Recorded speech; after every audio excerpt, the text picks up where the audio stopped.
That night, when I packed my small bag and walked out of the house, my mother-in-law smiled. It wasn't a kind smile. It was quiet, almost hidden, like the final mark at the end of a sentence that had been waiting to close. I remember standing by the doorway, one hand on my suitcase, the other pressed against my chest, trying to keep my heart steady. No one said a word.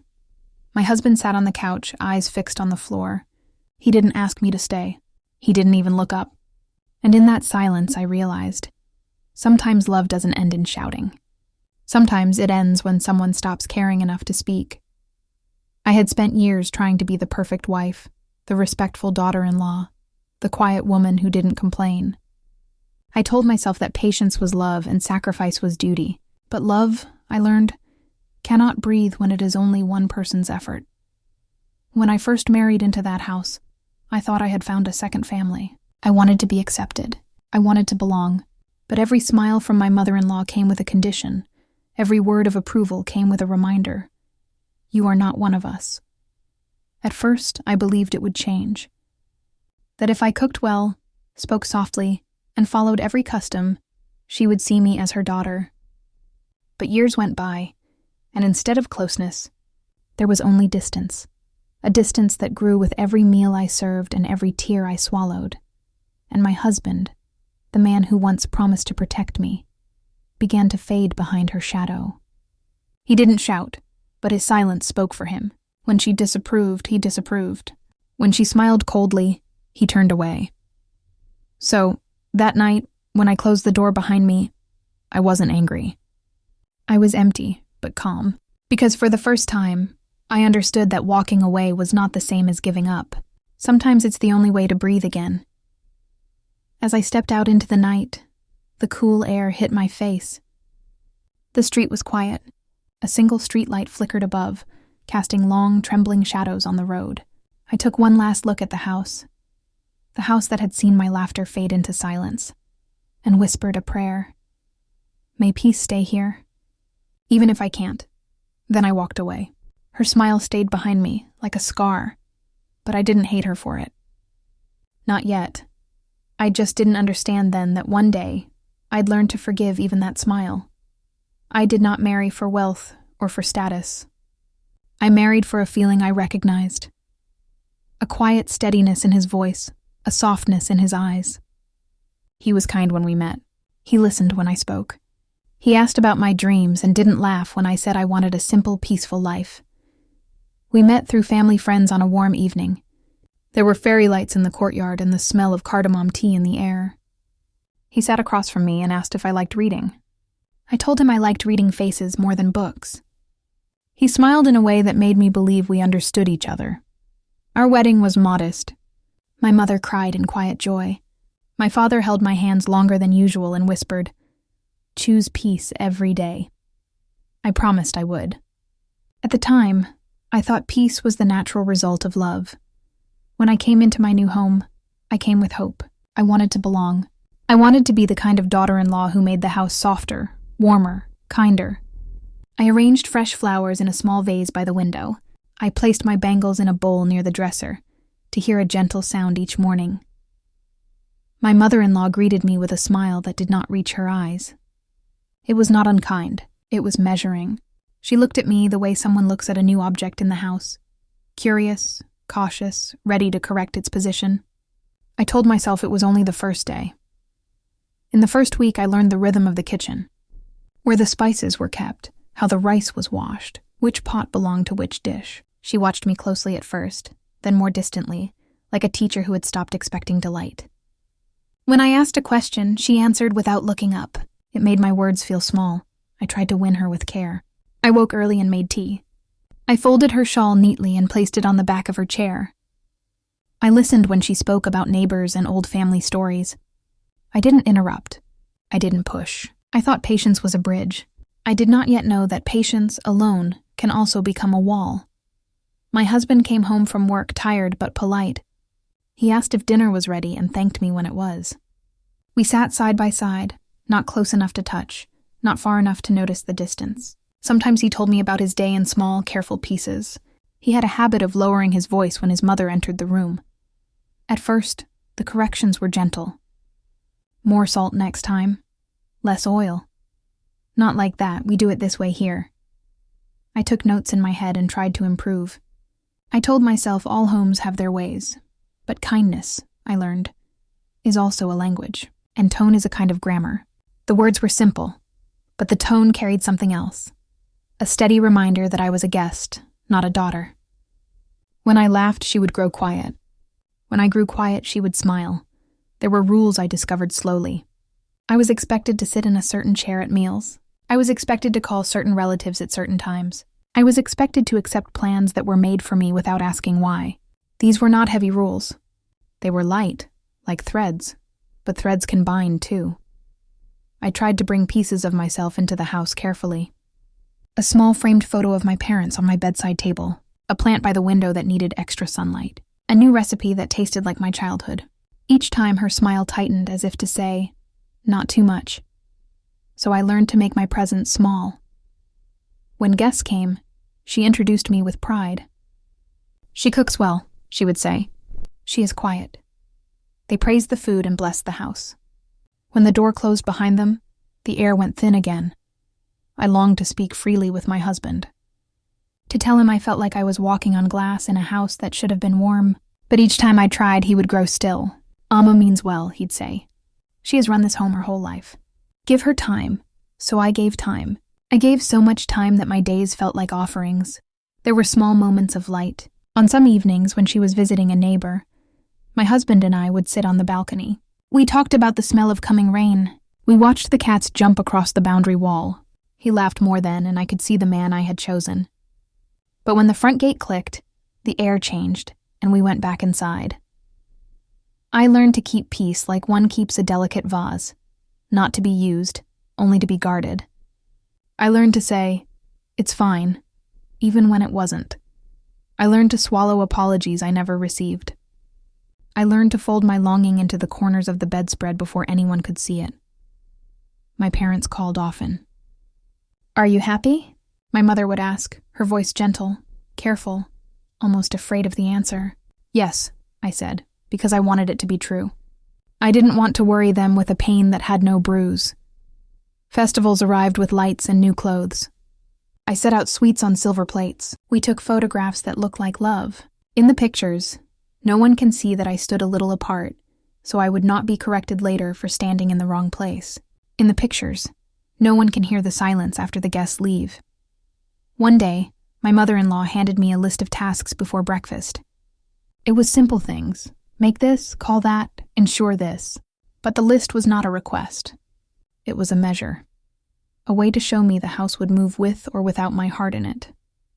I completed everything and placed the list back on the table. She nodded without looking at me. At night, I turned to my husband. Do you see me? I asked, voice shaking, not with anger but with a softness that had nowhere left to sit. He stared at the wall. Why are you always sensitive? He whispered. Amma is old. Let things be. I nodded and let things be. But something in me began to bend, in a way I could not unbend. I tried to rebuild us in small ways. A note in his lunchbox, a favorite dessert after a heavy day. A question asked carefully. What did you enjoy today? Sometimes he answered. Sometimes he said, we'll talk later. And later did not come. I wanted a corner that felt like mine.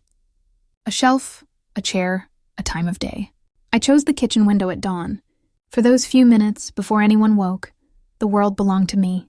I held my tea, watched the sky change, and remembered I had a name before I had a role. There were kind moments from my mother-in-law, too. A scarf placed on my shoulders when the evening turned cool. A story from her youth told without edge. A recipe shared without correction. These moments were real. They kept me from turning her into a villain in my mind. But kindness offered rarely becomes a shelter. As months turned to years, the space between my husband and me quieted into habit. We lived like careful neighbors, not lovers. He loved his mother openly. He loved me politely. It's strange how politeness, when used as a shield, can feel colder than anger. Sometimes in the late afternoon, I would sit with my sewing and feel a sudden urge to call my mother. I wanted to hear someone say my name with affection, but I was ashamed to admit I was lonely in a house full of people. so I stitched straight lines and prayed my heart would learn their shape. There were visits to relatives where I was praised for my adjustment.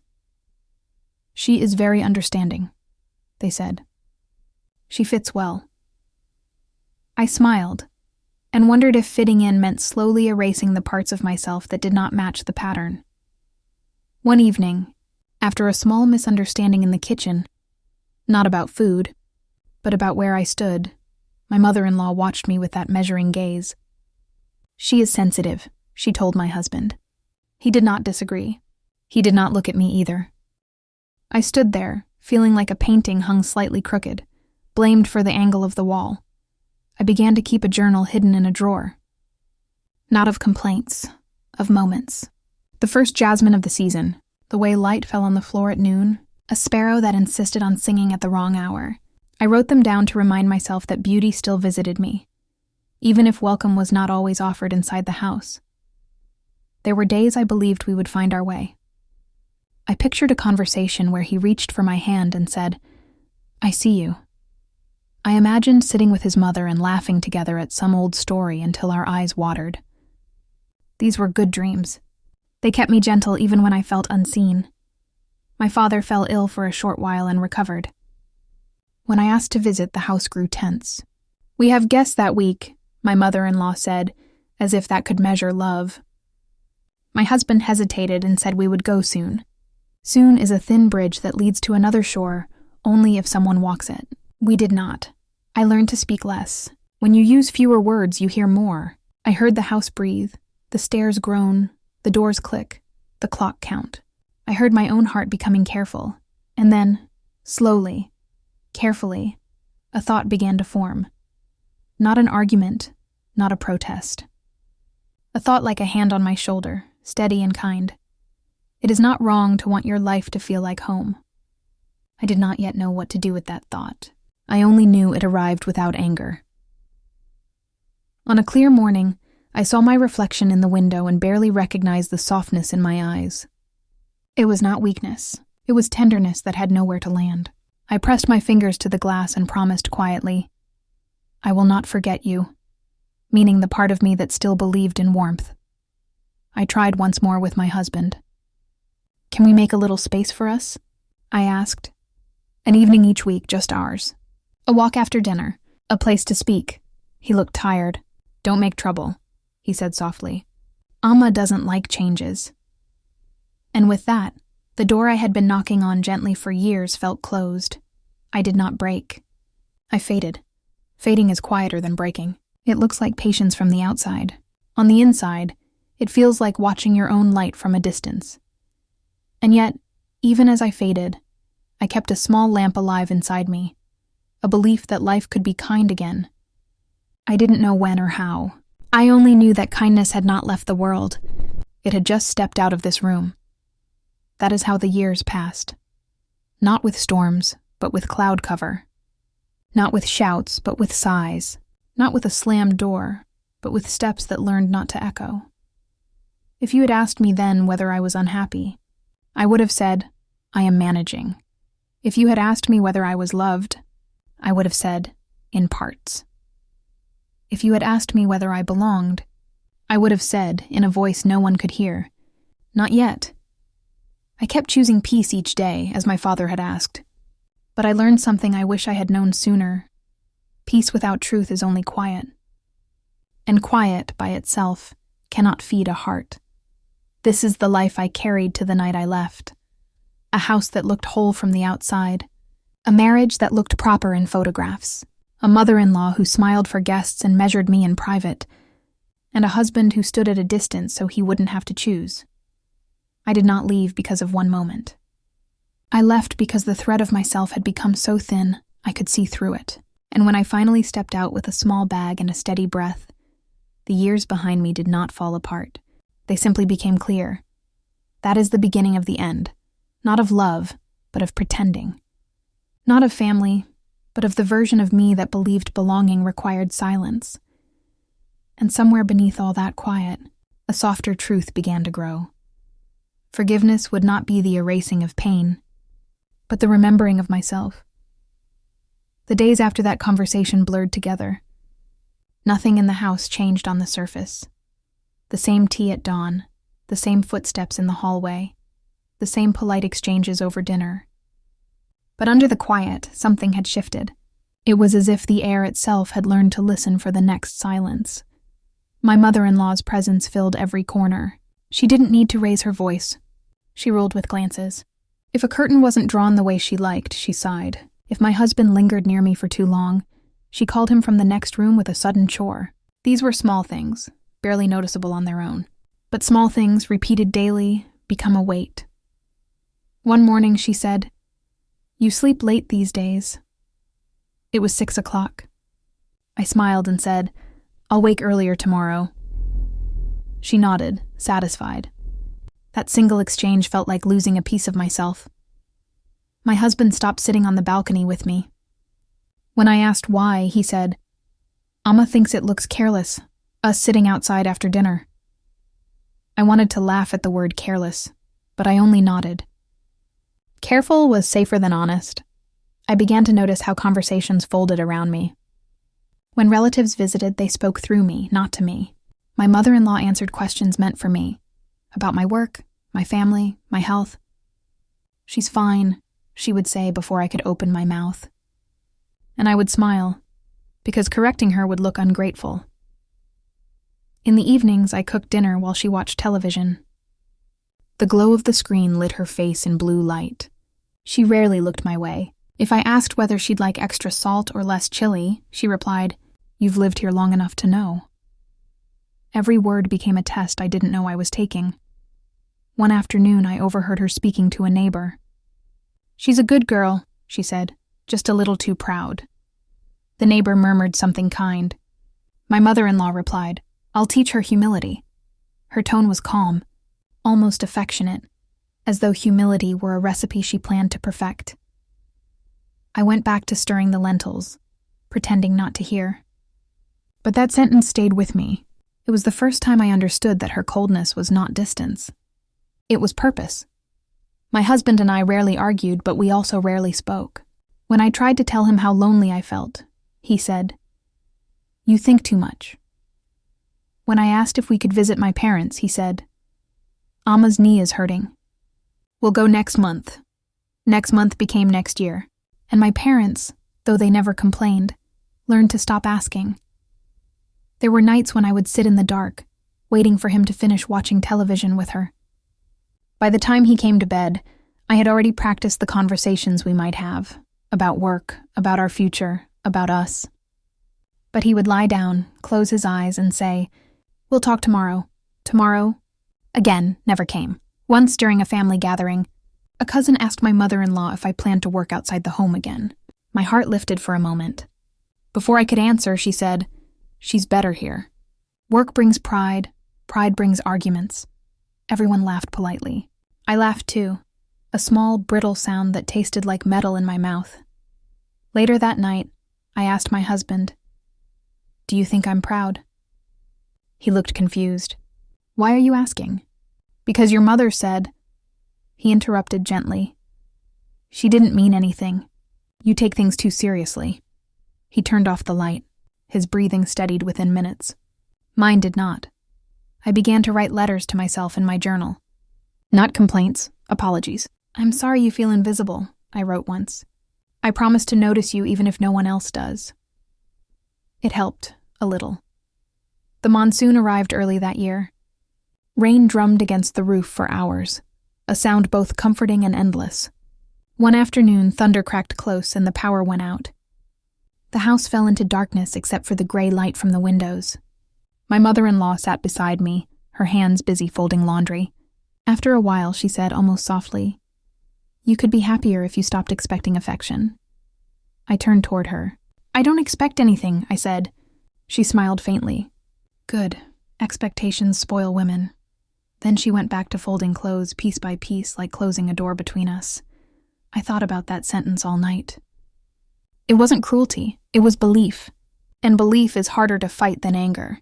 Days became seasons. We moved through festivals, birthdays, anniversaries, all marked by photographs and silence. In every picture, I stood where she told me to stand, smiled when she told me to smile, I became skilled at looking content. My health began to fray in small ways, headaches that lingered, a heaviness in my chest. When I mentioned it, she said, "Maybe if you woke earlier, you'd feel better." My husband added, "She's right. You need routine." So I built a routine made of quiet endurance. One evening, while clearing the table, I heard her whisper to him, "If she cannot adjust, she will make you miserable." He said nothing. Silence again was his choice of loyalty. That night, I sat by the window and wrote only one line in my journal. If I disappeared tomorrow, who would notice first, him or the empty teacup? The question scared me. A few weeks later, I visited my parents for a day. It had taken weeks of negotiation and timing it around her mood. When my father opened the door, his eyes softened with relief. He had aged. My mother's hair was thinner. I realized how long it had been since I'd really looked at them. Over lunch, they asked gentle questions. "Are you happy? Is he kind?" I smiled as always. My father looked at me for a long time and said quietly, "Sometimes silence is not peace, daughter. Sometimes it's surrender." I changed the subject, but his words followed me back like a shadow. Returning home that evening, I found my mother-in-law waiting in the living room. "You stayed longer than you said," she remarked. "Yes, Amma, the train was late." She gave a small smile. "Trains are excuses. Remember, a wife's first home is her husband's." I nodded, placing my bag down, feeling the walls close in slightly. My husband was in the next room. He didn't come out. That night, I couldn't sleep. Every sound, the ticking clock, the ceiling fan, felt too loud. I thought of my father's words again. Maybe I had been confusing silence with peace all this time. Maybe peace required truth. The next morning, I asked my husband, "Do you think we could live separately for a while? Just nearby. It might ease things for everyone." He stared at me, as if I had said something indecent. "Why would we do that?"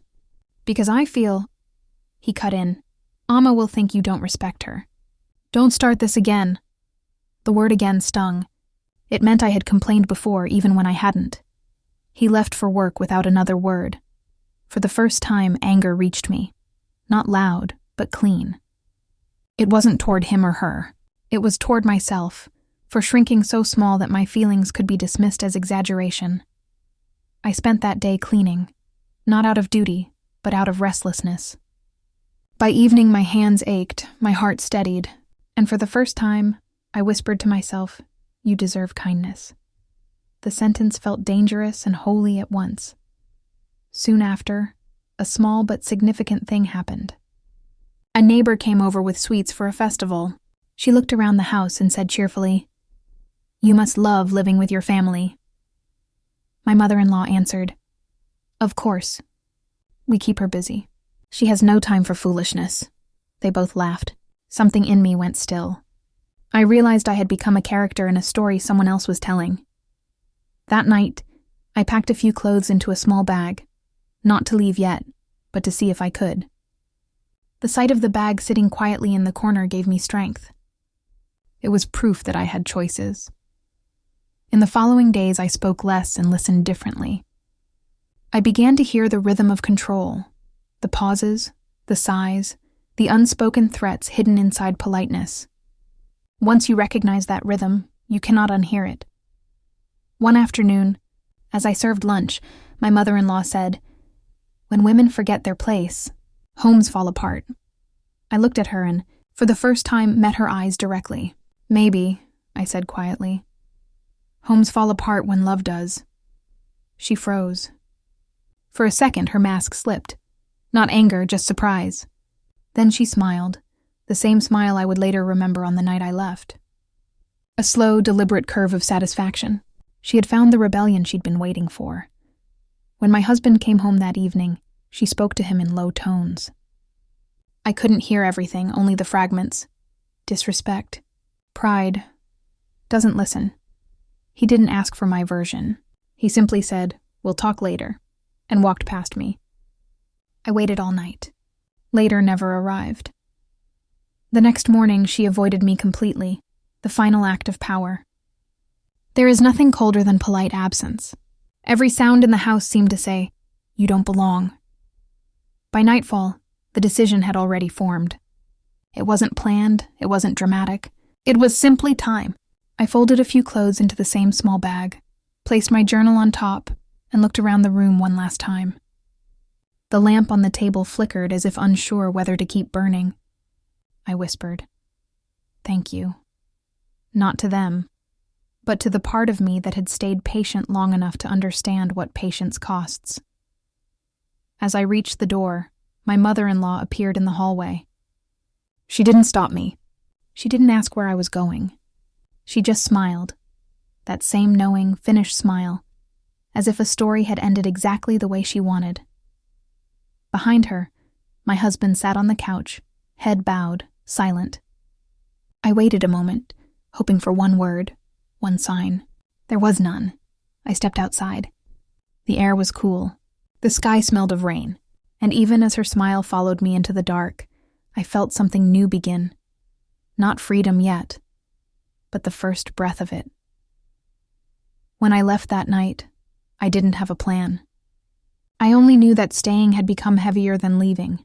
The street was empty, washed clean by evening rain.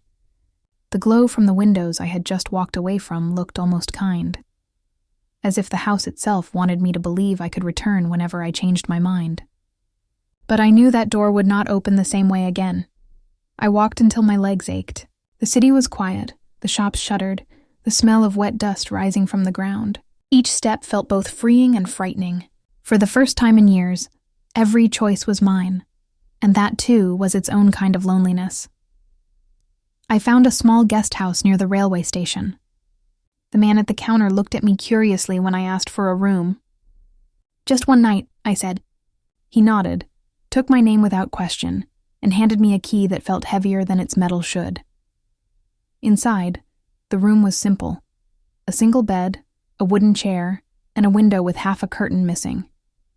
I placed my small bag on the chair and sat down. The silence was vast. I had thought I was used to silence, but this one was different. It wasn't cold or judgmental. It was open, waiting. For a long time, I just sat there listening to my heartbeat. I thought of my parents, probably asleep, unaware that their daughter was somewhere between her old life and an uncertain new one.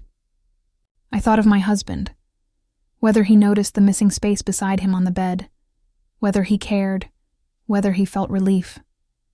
And I thought of my mother-in-law's smile, calm and victorious. It no longer hurt me.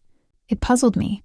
Why did someone else's peace depend on my unhappiness? The rain began again, tapping softly on the tin roof. I lay down, still wearing my sari, and closed my eyes. For the first time in years, I fell asleep without waiting for someone else to speak first. Morning light woke me gently. It filtered through the torn curtain in pale gold stripes, dust floating like tiny blessings in the air. For a moment, I forgot where I was. Then memory returned, not with panic, but with clarity. I had left, and the world had not ended. I ordered tea from the kitchen downstairs. When the boy brought it up, the steam fogged the small mirror on the wall. I looked at my reflection. Tired eyes, uncombed hair, but something softer around the mouth. Peace, maybe, or the start of it. I took out my journal and wrote. Last night I stopped being invisible. Then underneath it, now what? I spent the next few days at my friend Mira's house. She had been my colleague years ago before marriage. When she opened the door and saw me standing there with my bag, she didn't ask questions. She simply said, "You can stay." And that sentence felt like water after a long drought. Her home was small and filled with laughter, the kind that doesn't need permission. She lived alone by choice, and the freedom in her house was quiet but obvious. She made coffee strong enough to wake the dead and played old songs while cooking. At night, we talked on the balcony about everything and nothing. After 2 days, she said gently, "You don't have to tell me, but if you want to, I'm here." I told her everything, not the dramatic parts, but the slow erosion, the daily smallness, the smile that ended it all. She listened without interrupting, and when I finished, she said, "You didn't leave love. You left loneliness." Her words opened a space inside me that had been sealed for years. We went to the market that evening. The air smelled of fried snacks and rain on stone. For the first time in years, I bought something just because I liked it. A simple blue scarf. It wasn't rebellion. It was remembrance. I tied it around my shoulders and felt strangely whole. Days turned into weeks. I called my parents and told them part of the truth. That I was taking time to think. That I was safe. My mother cried softly but didn't scold. My father said, "When you are ready, come home. No questions, no blame." Their kindness undid me more than any anger could have. I found a temporary job at a small community library. The pay was little, but the quiet felt familiar in a healing way. Children came in after school, chattering, leaving sticky fingerprints on the tables. Elderly readers nodded at me as if we shared a secret about endurance. I arranged books by color instead of subject because beauty felt more urgent than order. Every evening, when I locked the door and smelled paper and dust, I felt alive. Sometimes in the quiet moments, I thought of my husband. Not with bitterness, but with curiosity. Did he miss me, or only the convenience of me? Did he realize that silence too can wound? I didn't know, but I stopped rehearsing conversations with him in my head. That was progress. One afternoon, I received a call from my mother-in-law's neighbor. She had found my number in an old festival list. Her voice trembled. "Your mother-in-law has been ill for a week. Your husband is worried." For a moment, the room seemed to tilt. The library walls, the books, the dust, everything blurred. I thanked her and hung up. That night, I didn't sleep. Part of me felt nothing. Another part felt everything. Anger, pity, guilt, fear. They tangled together until they were indistinguishable. By dawn, the decision was clear. I would go. Not because I was asked, but because forgiveness sometimes begins as presence. I took an early bus the next morning. The road was long and familiar. Fields rolled by. The same ones I used to watch through the train window when I first came as a new bride. Back then, the green had looked endless. Now it looked finite but gentle, like something that had forgiven me already. When I reached the gate of the house, my hands shook. The jasmine plant I had once tended was still there, blooming stubbornly. I hesitated for a long time before knocking. It was my husband who opened the door. He looked older, thinner around the eyes, wearier in posture. For a moment, we simply stared at each other. Then he stepped aside and said, "She's inside." The house smelled the same. Incense, starch, and thyme. My feet knew the path to her room. She was lying on the bed, propped against pillows, her shawl drawn tightly around her shoulders. Her eyes fluttered open when I entered. For a second I saw confusion, then recognition, then something like relief. "I didn't think you'd come," she said softly. "I didn't think I would," I replied. We sat in silence for a while.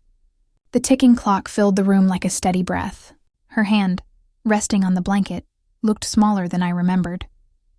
She motioned for me to sit closer. I did. After a while, she said, "You were never weak. You were just too gentle for my ways."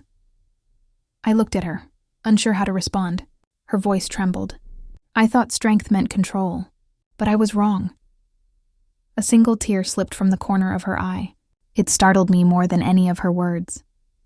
I reached for her hand. It was cold, but she didn't pull away. We sat like that. Two women bound by pride, both finally tired of carrying it. When my husband entered the room, he stopped at the door, uncertain. He looked at our joined hands and said quietly, "Amma wanted to see you before things got worse." I nodded. He added, "I should have called you myself." His voice cracked on the last word. There was no speech that could fix those years. But his tone, small, human, was enough to soften something I hadn't realized was still hard. For the next few days, I stayed. I cooked soup for her, the way she once taught me. She ate little, but smiled each time I insisted on one more spoon. Sometimes we spoke about small things, the jasmine, the weather, the neighbors' gossip. Sometimes we said nothing at all. In those silences, there was no more testing, no more measuring, just two people learning to exist without judgment. One evening, as the sun melted into orange through the window, she whispered, "You should have had a life easier than this." I shook my head. I had to live this one to understand peace, I said. She smiled faintly, eyes closing as if in agreement. That smile, for the first time, felt real. When she passed away 2 weeks later, the house was full of relatives and ritual. But beneath the noise, I felt only calm. Forgiveness had already happened quietly, long before her last breath. After the ceremonies, my husband and I sat in the courtyard. The moon was thin, like a promise. He spoke first. "I don't know how to start again," he said. "Maybe we don't start," I replied. "Maybe we just continue differently." He nodded slowly. We didn't make vows or plans. We simply acknowledged what had been broken, and what could still be kind. Before I left that night, I stood by the door once more. It was the same doorway I had crossed years ago, carrying my bag and my silence. Now I carried neither. My husband asked softly, "Will you come back?" I said, "Maybe not to live, but I will visit." And that truth felt enough. On the bus ride back, the air smelled of wet earth again. I opened my journal and wrote. She smiled when I left. This time I smiled too. Forgiveness, I realized, isn't about returning. It's about no longer needing to. It's the quiet knowledge that even the people who hurt you were, at some point, only human, frightened, flawed, and searching for control in the wrong places. I closed the book and looked out the window. The fields glowed silver under moonlight. Somewhere far behind me was a house full of memories, both painful and precious. Ahead of me was a sky wide enough for both, and for the first time, I didn't feel like a guest in my own life. I felt home within myself. When I returned to the small town where Mira lived, the days felt lighter. The house I rented had 2 rooms, whitewashed walls, and a balcony where sparrows came every morning. It wasn't much, but it was mine. A place where my footsteps sounded like belonging. The first few nights were strangely quiet. No television murmuring in another room, no instructions about how things should be done, only the hum of the ceiling fan and the soft creak of the wooden chair near my bed. At first, the stillness made me restless. I kept expecting someone to call my name, to correct me, but slowly the quiet began to change shape. It stopped feeling like emptiness and started feeling like peace. I began to build new rhythms. Tea at dawn, a walk through the small lane lined with gulmohar trees, a few hours at the library, then an evening on the balcony with the orange light fading through the leaves. Each routine was simple, but together they became a kind of healing. At the library, the children started calling me Auntie in the most affectionate way. They left little drawings on my desk, crooked houses, smiling suns, stick-figure families. I pinned them to the notice board. Looking at those innocent faces, I thought often about what kind of home love should build. One where people are allowed to speak, to make mistakes, to be forgiven. Sometimes my husband phoned. The first call came a month after the funeral. His voice was careful. "How are you?" he asked. "I'm learning," I said. He was silent for a while, then replied, "That sounds right." We didn't talk about the past. There was no need. Forgiveness had already done its quiet work. He called again a few weeks later, this time to tell me he had started volunteering at a community center. "Amma always said service keeps the heart clean," he murmured. I smiled. "She'd be proud of you." It was true. Something in his tone had softened. Not apology exactly, but humility, the first language of peace. We spoke like that once a month, sometimes less. Each conversation was small, almost ordinary, and yet every word felt like a thread weaving new fabric from torn cloth. One Sunday morning I received a letter from him. Inside was a photograph of the jasmine bush in full bloom, tiny white stars crowding the green leaves. On the back, he had written only, "It still blooms for you." I placed the picture on my shelf beside a candle. Every evening when I lit it, I didn't pray for reunion. I prayed for gentleness, for both of us. Life moved quietly. I saved small amounts from my salary, enough to paint the balcony railings and buy a second-hand bookshelf. I filled it with novels, diaries, and books of poetry, words that taught me to name feelings I had once hidden. Reading became a way of meeting myself again. Some evenings I caught my reflection in the window, older, lines near my eyes, but with a softness that felt earned. I realized aging is not only about years, it's about peace settling into the face. One evening, Mira visited. We sat with coffee as rain began to fall, steady and silver. She looked at me for a long time before saying, "You seem free." I thought about it. "Maybe freedom is not leaving," I said. "Maybe it's being able to return without fear." She smiled. "Then you are free indeed." We spoke about forgiveness that night, how it isn't a single act but a slow unfolding. She said, "Forgiveness is like rain on dry earth. It doesn't change what happened. It allows something to grow again." I nodded. Inside, I felt a quiet bloom. Not pride, not triumph, just gratitude for surviving with my heart still tender. Months later, I went to visit my parents. My father had grown frail, his voice softer than I remembered. When he saw me, his eyes filled with tears he didn't try to hide. "I worried you'd harden," he said. "I tried," I answered gently, but my heart refused. He laughed weakly and squeezed my hand.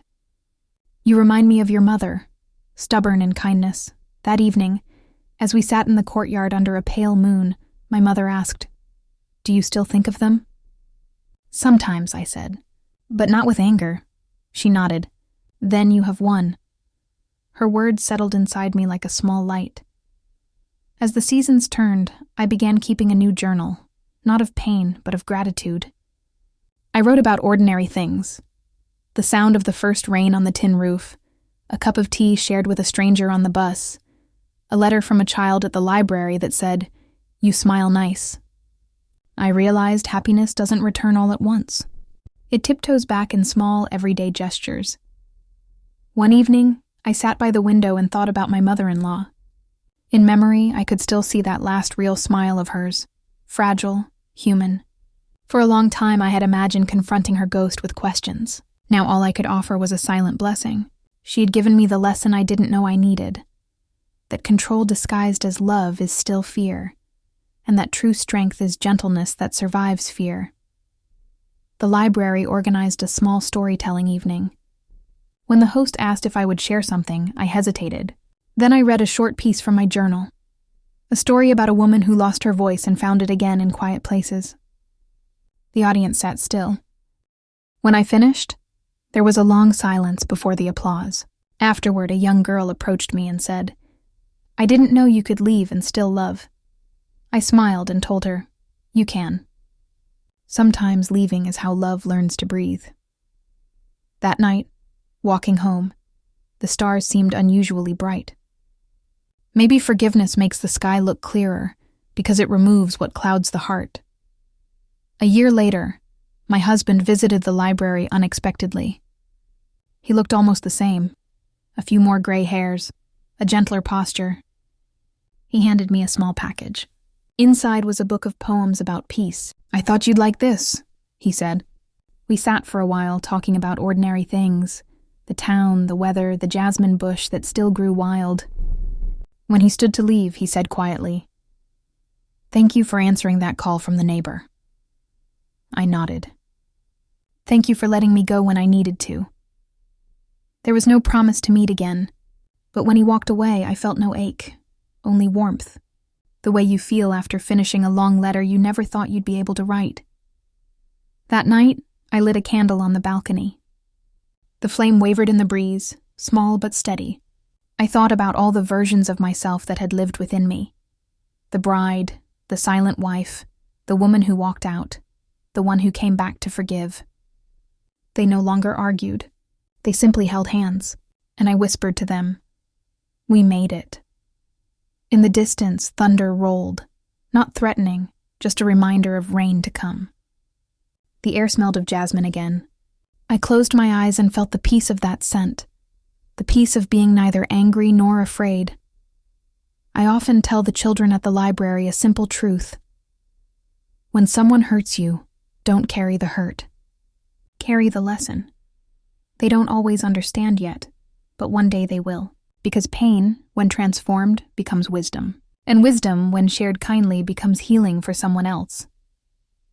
Forgiveness is not forgetting. It's remembering differently, without the sharpness, without the wound. It's seeing the past as a road that led you here, not as a chain that holds you there. Now, when I think of my mother-in-law's smile, I don't see cruelty. I see a woman bound by her own fears, doing the only thing she knew to keep control of a world that once controlled her. Understanding her doesn't excuse her. It simply frees me.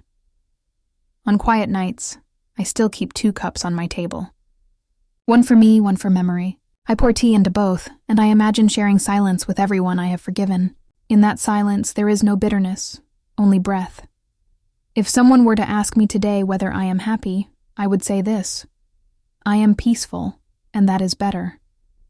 Peace lasts longer, and if someone asked what forgiveness feels like, I would say, it feels like coming home after walking a long road, your feet aching, your eyes tired, and finding the door open, the light still on, and your own heart waiting inside. That is how my story ends, and how it keeps beginning every day. Not with the night I left, but with every morning I choose to stay kind. Because staying kind, after everything, is the truest form of freedom. It's been a few years since that night.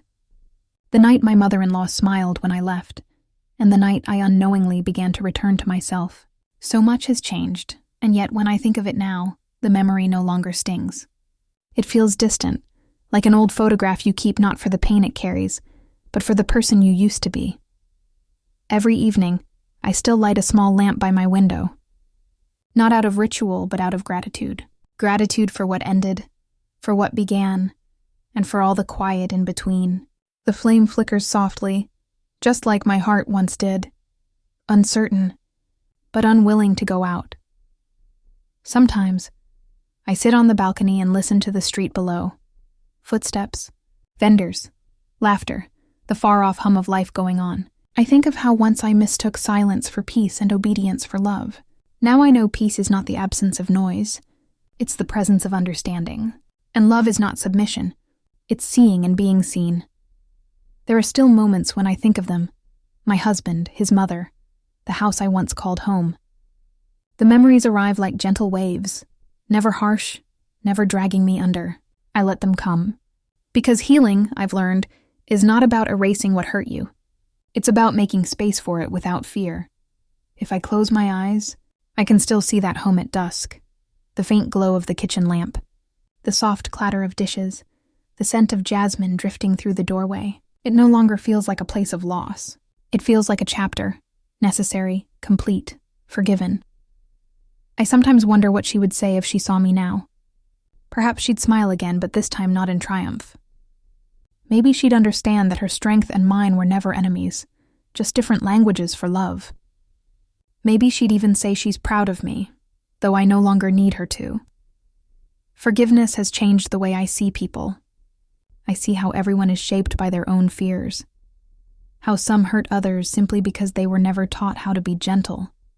Understanding that doesn't make their actions right, but it does make them human. And when you can see someone's humanity, even beneath the harm they caused, a strange kind of freedom begins to bloom.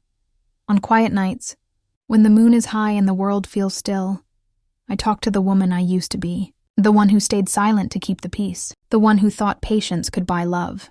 I tell her, you did your best. You were not weak. You were just waiting to learn your worth.